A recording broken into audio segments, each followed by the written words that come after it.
اور آغاز صورت میں اللہ رب العزت نبی علیہ السلام سے مخاطب ہے، یا ایہا النبی، اے نبی،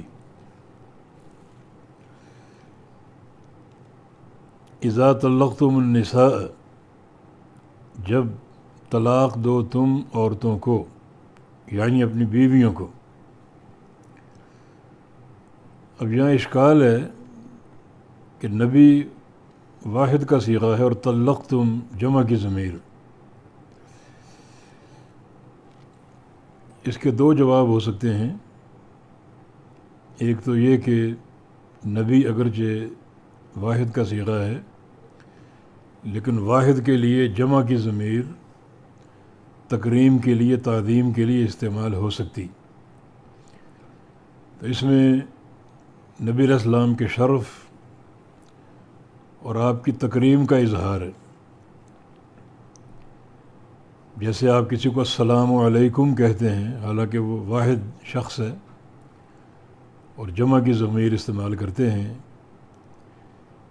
کیف حالک اور کیف حالکم، یہ کیف حالک واحد کی ضمیر ہے اور کیف حالکم جمع کی ضمیر ہے، اور ایک بندے کے لیے اس کا استعمال ہوتا ہے اس کی تکریم کے لیے۔ تو یہاں یہ طلقتم یا طلقوہن یا احصو، یہ سارے جمع کے صیغے ہیں، اس میں نبی علیہ السلام کی تکریم مقصود ہے۔ یا پھر یہ کہ اللہ رب العزت نے اس سورہ مبارکہ کے آغاز میں اپنے نبی سے خطاب فرمایا اور طلاق کے احکام میں آپ کی پوری امت کو شریک کر لیا۔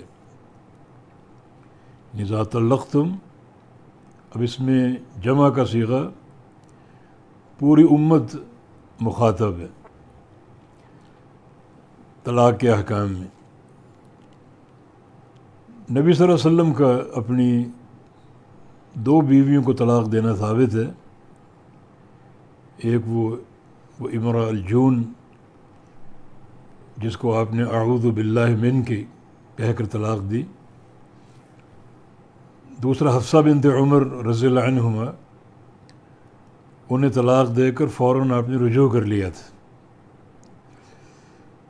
تو چونکہ طلاق اور نکاح کے معاملے یہ پوری امت میں ہوتے ہیں اور بار بار ہوتے ہیں، تو اللہ رب العزت نے یہاں پوری امت سے خطاب فرمایا اور کچھ طلاق کے مسائل بیان کیے۔